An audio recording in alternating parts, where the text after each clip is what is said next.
드라마 아마 록 음악을 하는 사람들은 거의 다 아마 알지 않을까 싶은데 아마 60, 70년대 1960, 70년도에 활약했던 미국의 록 음악의 기타리스트였던 사람이었습니다.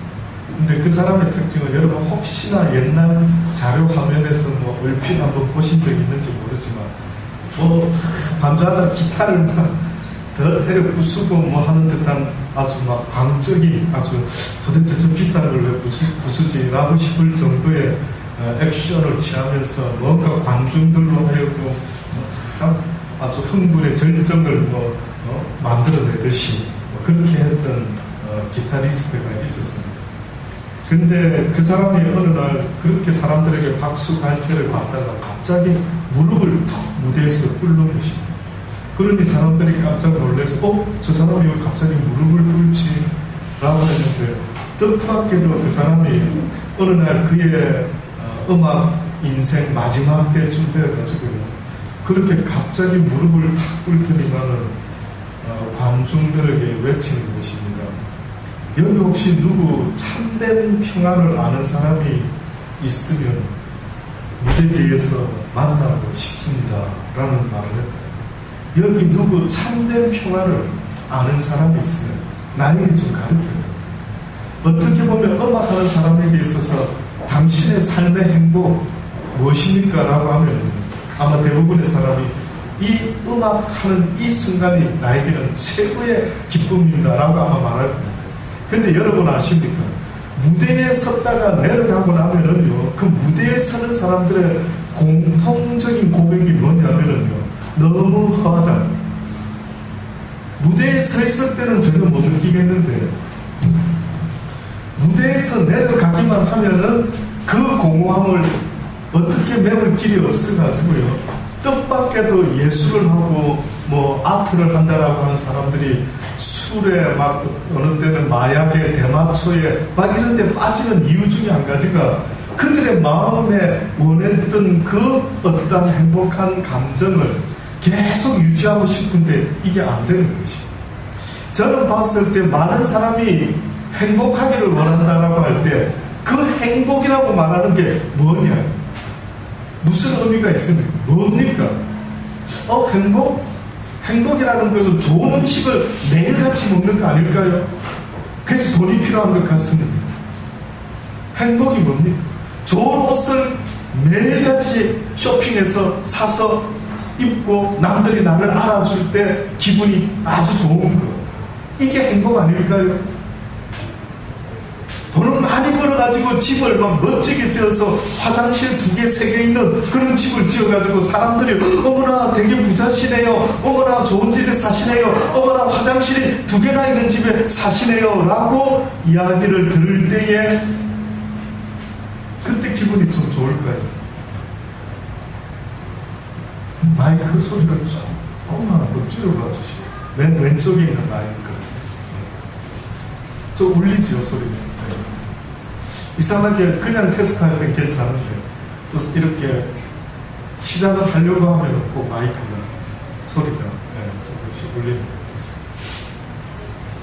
그래서 행복이라고 하는 것이 무엇입니까? 라고 내 스스로한테 한번 물어볼 필요가 있습니다. 가만히 생각하면 행복한 게 뭐지? 경리만 뭐가 행복하게 사는 거지? 엄마랑 뭐 교회 식구들이랑 친구들이랑 온 가족이 온 친척들이 그저 그렇게 행복하게 지내고 싶습니다 라는 말을 할 때에 도대체 행복이 뭐냐는 거죠. 성경은 행복을 뭐라고 표현하고 있는 줄 아십니까? 네 심령의 평안이다. 네 심령의 평안이 있는 그 상태가 바로 행복이라는 거예요.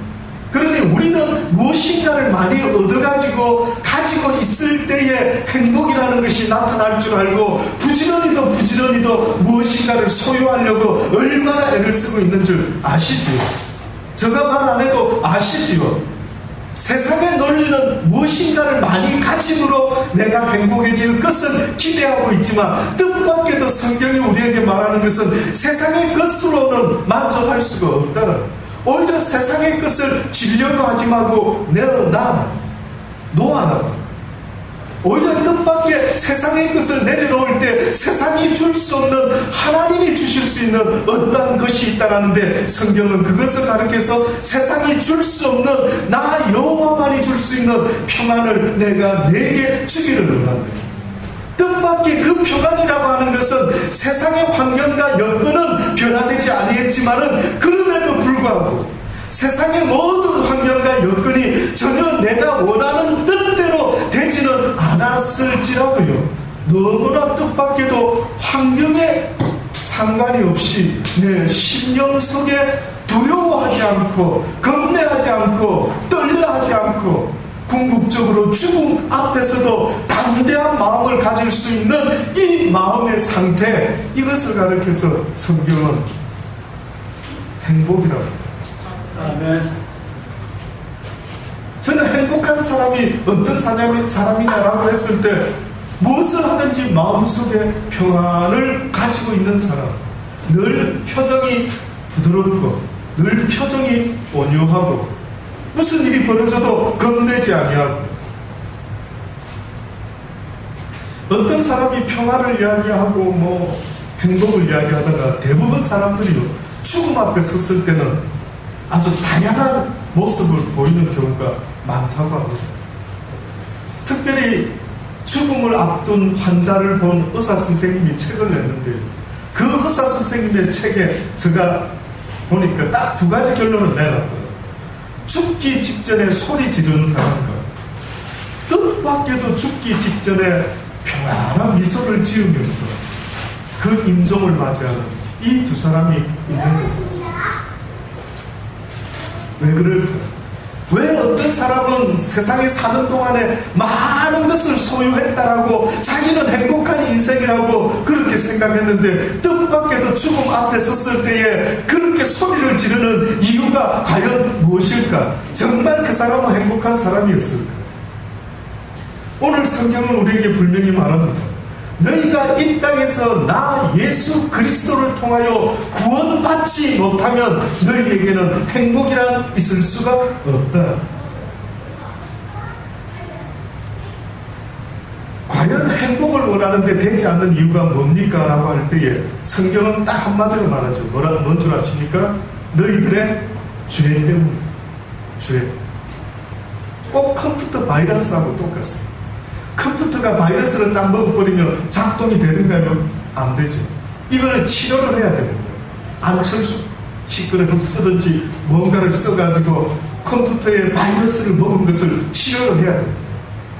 마찬가지로 내 심령 속에, 내 육신의 본능 속에 죄라고 하는 원죄가 있어가지고요, 날마다 이 죄가 내 인생에 있어서 바이러스를 일으키는데, 무슨 바이러스를 일으키느냐면, 이상하게 먹을 것이 없었을 때는 먹을 것만 있으면 더 좋은 것을 먹으면 행복할 수 있으리라 생각했는데, 뜻밖에도 그 모든 것들이 생겼는데도 불구하고 전혀 기쁘지 않는, 오래 가지 않는 그런 나를 볼 때에 이것은 바이러스를 먹는 문제가 있는 것입니다.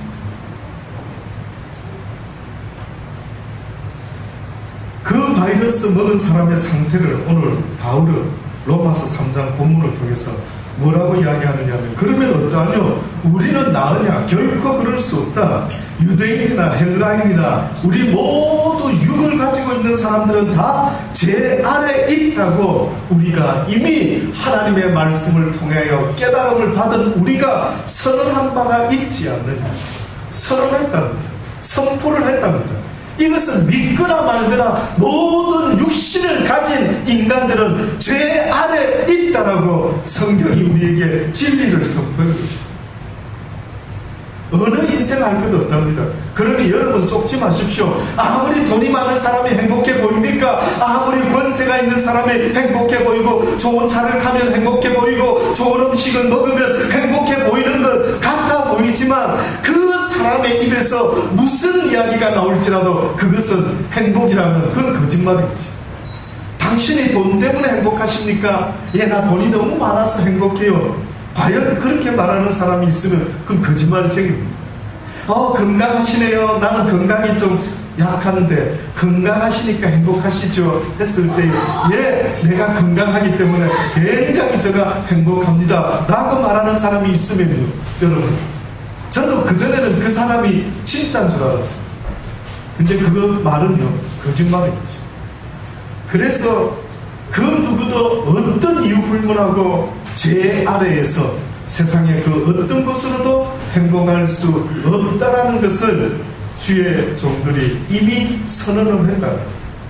그래서 기록한 바 의인은 없나니 하나도 없으며, 의인은 없나니 하나도 없다. 해 아래서 인간이 인간을 정죄할 수 있는 그런 자격을 가진 자가 이 땅에는 아무도 없다. 심지어 부모라 할지라도 자식이 잘못된 것을 가지고 정죄할 수 있는 권한은 우리에게 없습니다. 복음을 전하는 자, 기독교인들의 모든 자세는 그들로 하여금 구원을 얻게 하기 위한 생명의 말씀과 행동으로 모든 사람들을 대하는 것, 이것이 바로 그리스도께서 말씀하신 대로 내가 이 세상에 온 것은 섬김을 받으러 온 것이 아니라 오히려 섬기려고 많은 사람을 위하여 나의 육신의 삶을 대속물로 주기 위하여 이 땅에 왔다라고 그렇게 말씀하신 이유가 거기에 있는 것입니다. 여러분도 누굴 섬긴다라고 할 때 어떤 의미가 있는 줄 아십니까? 함부로 대하지 않는 것입니다. 사람을 함부로 말하지 않는 것입니다. 사람에 대해서 함부로 정죄하지 않는 것입니다. 저는 어느 날요, 중국에서 선교사로 계시는 어떤 나이 많으신 선교사님과 시드니에서 저희 집에 모시고 식사를 하면서 대화를 했던 적이 있어요. 근데 이상하게 그 선교사님 말씀을 듣다 보니까요, 조금 제가 생각하는 하나님과 다른 어떤 부분이 있더라고요. 그분은 고추 농장을 중국에 가셔가지고 고추 농장을 엄청 크게 하시면서 그걸 판매하고 계셨던 그런 선교사님. 물론 그분이 중국에 왜 처음에 갔는지 자세히는 모르지만 어쨌든 선교하러 가셨다가 아마 고추 농장을 운영하게 되시고 그걸 통해서 뭐 다르게 선교를 하시는지 저는 정확히는 모릅니다만 여러 가지 이야기를 듣는데 왠지 무슨 말을 제가 해야 될 것 같은 그런 생각이 든 적이 있었어요. 근데 옆에서 저희 사모가 이야기를 자꾸 하지 말아라, 저거 하지를 마. 왜 저 사람 갑자기 저렇게 사인을 주나. 그러고 이제 그냥 듣고 말았더랬어요. 그날 밤에 이제 같이 기도하면서 아침에 낮에 있었던 이야기를 이렇게 하는데 뜻밖에도 하나님이 깨닫게 하시는데, 아들아, 네가 사람을 섬긴다고 할 때에 네가 열심히 복음을 전하는 것이 그 사람을 위하는 것도 있지만은, 그러나 그 사람의 이야기를 비록 네가 생각했을 때는 조금 부족한 것 같은 이야기다라고 싶은데도 들어주는 것, 그 이야기를 끝까지 들어줄 줄 아는 것, 이것이 바로 그 사람을 때로는 섬기는 자의 자세가 된다. 결국은 우리가 하나님의 이름으로 이 세상을 살아간다라고 할 때는 곧 우리가 많은 사람을 섬기려 이 땅에 오신 예수님처럼 우리 또한 섬기며 사는 삶을 말합니다. 누군가를 섬긴다니까 먹고 먹을 거, 입을 거, 마실 거를 챙겨서 줄 때만이 그 사람을 섬기는 것이 아니라 그 사람을 대할 때에 내가 어떤 마음으로 대하느냐에 따라서 뜻밖에도 하나님이 기뻐하는 섬김의 자세가 있다는 것입니다. 어떤 때는 들어줘야 되는 것입니다. 어떤 때는 그 사람이 비록 부족한 모습으로 있을지라도 정죄해서는 안 되는 것입니다. 너 이놈 끝장났어. 너 같은 놈은 에이 끝장이 난 거야. 나갔어. 그냥 우리나라 어떻게 보면 욕을 아십니까? 우리나라 욕. 제가 언젠가 책을 한번 읽어봤는데 우리나라 욕만 모아가지고 써놓은 내용이 있더라고요. 그 의미를 분석해가지고 왜 이런 욕이 나왔을까 하고 분석했던 책이 있는데 들어보니까 우리나라 욕은요, 세상의 그 어떤 욕보다도 너무너무 잔인한 겁니다. 아시죠? 뭐 제가 차마 표현 안 해도 이 나가서 어째 대버리라 이놈아 뭐 무슨 녀석아 뭐 어떻게 될 놈 하고 온갖 이야기를 들어보니까 그 속에 담겨있는 내용은 어마어마하게 저주스럽고 어마어마하게 독설이는데, 그렇게 우리는 사랑하는 자녀한테도 그렇게 말하는 부모들이 얼마나 많았는지 모릅니다. 아무리 인생이 힘들고 어렵다 할지라도 결국은 내가 죄 아래 있다라고 하는 증거는 마땅히 사랑해야 될 사람도 사랑하지 못하는데 무슨 하나님을 사랑하고 무슨 내 이웃을 사랑해라 라고 하는 말이 우습게 느껴질 수밖에 없는 것입니다. 그래서 하나님은 네가 죄 아래 있는 것은 불행하다, 네가 죄 아래 있는 것은 지옥과 같은 인생이다, 살아있는 인생 같으나 그 인생의 의미가 꼭 지옥에 있는 것과 똑같으니 네 인생이 지옥 아니겠느냐, 무슨 의미가 있느냐, 오래 산들 무슨 의미가 있겠느냐. 장수의 복을 이야기한다지만 저는 그게 대해서 반대입니다. 장수하는 삶이 복되다 하는데 그게 무슨 의미입니까? 육신의 연약한 가운데 막 뜻대로 되지 않아서 막 되어지는 세상 꼴이나 내 자식들이나 모든 내 비즈니스나 내 원대로 되지 않는 그 가운데서 애를 쓰고 살아가는 그 장수의 삶이 과연 나한테 무슨 의미가 있겠습니까? 그래서 하나님은 하루를 살더라도 네 마음에 무엇을 이루지 못하면, 구원받지 못하면 너는 불행한 인생. 궁극적으로 하나님이 우리에게 구원을 이야기하는 것은 무슨 의미인 줄 아십니까? 바로 그 죄에서 구원을 받아라. 그 죄에서 구원을 받아라. 지금 모든 내 영적인 내 심령의 문제는 다 원인이 뭐라고요? 죄라는 것입니다. 그래서 세례 요한도 예수님도 첫 번째 외쳤던 말씀이 뭐였다고요? 회개하라. 무엇을 회개하라는 것입니까? 네 죄를 회개해. 지우개를 지우고 네 인생을 다시 시작하라는 거죠. 그래서 예수님께서 십자가에 달려 죽어주신 것은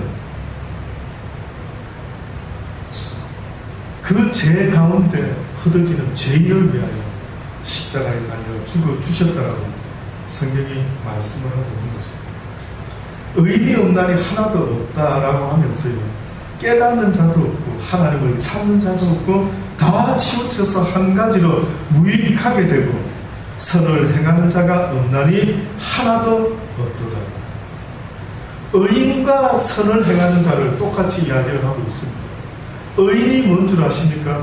의인은 한마디로 선을 행하는 자들. 선을 행하는 자를 하나님은 뭐라고 부르셨냐면은 의인이다라고 그렇게 부르셨어요. 세상에서 인간이 말할 수 있는 선한 것은 없는데 오직 선은 하나님께만 속한 것인데, 선을 행하는 자라는 말은 곧 하나님의 말씀대로 행하며 살아가는 그 사람의 삶을 가리켜서 그를 의인이다라고 하나님은 부르십니다. 그러니 너희가 육신을 가지고 살아가는 날 동안에 무엇이 너에게 유익되겠느냐? 하나님이 너희들에게 가르치고 분부한 그것을 행하는 이것 말고 어떤 가치가 있겠느냐? 그러니 우리의 삶의 모든 육신의 삶의 모습 속에서 이제 방향을 틀으라는 것입니다. 이제는 육을 위해서 살지 말고 너의 영혼을 위해서 살아라는 것입니다. 실제가 육이 아니라는 것입니다. 실체는 너의 육적인 현상이 실체가 아니라 네 영혼의 문제가 먼저는 우선이다. 네 영혼의 문제가 있으면 네 육신의 실체 속에서 아무리 먹을 것 입을 것 있을지라도 네가 만족할 수 없도록 되어 있는 것, 이것이 실체다. 하나님의 사람들은 육의 삶을 사는 것이 아니라 영적인 실체의 삶을 살아가는 거예요. 우리의 육이 반응하기 전에 우리 인간이라는 존재는 영이 더 먼저 반응하는 거 아십니까? 우리는 영적인 존재입니다. 우리는 육적인 존재가 아닙니다. 그래서 여러분, 어떤 사람 만났을 때에 어떤 사람이 나한테 사기를 치는지 안 치는지 어떻게 하는데? 왜 속는데? 왜 속습니까? 한마디로 영적으로 깨어 있으면은요, 그 사람의 말을 믿는 것이 아니라 이렇게 여기 딱 부딪혀 보면은요, 벌써 느낌이 다른 영들은 영의 세상에서 100% 느끼게 되어 있어요. 이 설명을 어떻게 할까요? 여기 어둠이 있습니다. 근데 빛이 이렇게 쑥 나타났습니다. 이 어둠이 빛하고 함께 있을 수 있을까요? 없을까요? 없습니다. 어떤 현상이 일어나는데 빛이 딱 나타나면 어둠이 쓱 놀래서 주춤하는 것입니다. 영적인 세상 속에서도요, 악한 영들이 누구는 속일 수 있어도 누구는 속이지를 못합니다. 누구를 속일 수 없는 줄 아십니까? 그 심령 속에 하나님의 진리의 말씀을 깨닫고 그 말씀대로 선을 행하며 살아가는 하나님의 사람은 속이고 싶어도 속일 수 있을까요? 없을까요? 없습니다. 혹 하나님이 허락했다면 몰라도 결코 속일 수가 없게끔 되어 있습니다. 썩는 이유는 뭘까요? 내 심령 속에 내 영혼이 주의 말씀으로 살아있지 못할 때, 약할 때 이상하게도 썩기도 하고 넘어지기도 하고 쓰러지면서 인생이 하루를 사는데도 왜 이렇게 답답한지 이런 말할 수가 없는 것입니다. 그러니 행복이라는 것은 세상의 어떤 것이 아니라 내 심령의 변화된 상태를 성경은 말하는데, 네 심령이 죄에서 구원받기를 원한다고 말씀하고 있습니다. 구원받기를.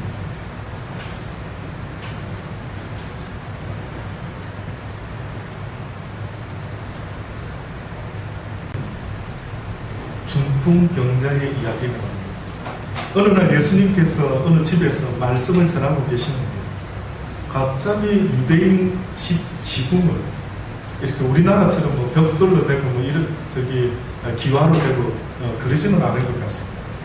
아마 지붕을 이렇게 뭔가로 이렇게 얽어 놓았던 모양인데 그 지붕을 해치고 웬 사람 하나가 들것에 내려오는 것입니다. 보니까 힘센 웬 젊은 사람들이 들것에다가 누군가를 예수님 앞으로 이렇게 내려뜨리고 있는 거예요. 너무 사람이 많이 모여 있어서 아마 예수님께 가까이 가지 못했어요. 아마 지붕을 뚫고 이 들것에 누워있는 어떤 환자인 것 같은데 그 환자를 예수님께 보이게 하려고 친구들이 같은 마음으로 내려뜨렸던 것입니다. 갑자기 사람들이 주목했겠죠. 보니까 중풍병자입니다. 중풍병자. 성경에 보니까 뭐라고 표현을 하셨느냐 하면 예수께서 저희의 믿음을 보시고 예수께서 저희의 믿음을 봤다.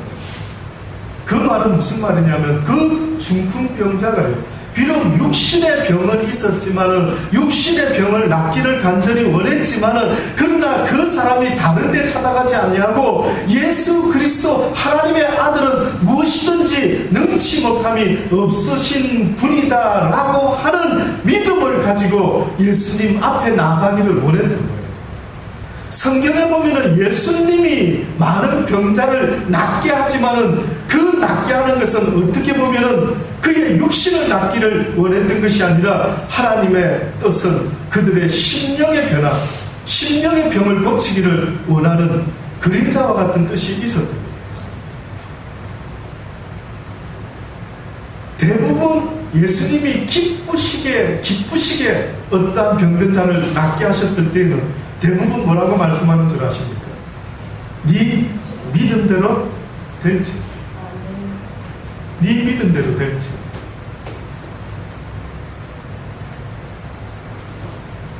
보니까 그 중풍병자와 아마 그 중풍병자를 도와줬던 그들의 그 긍정적인 마음도 주님이 보셨을 때는 아마 믿음이 있는, 결국 하나님이 어떤 능력의 주체는 되지만은 능력의 주체가 되는 예수 그리스도의 능력을 내 것으로 만드는 데 있어서는 각자가 무엇이 필요하냐면 믿음이 필요한 것입니다.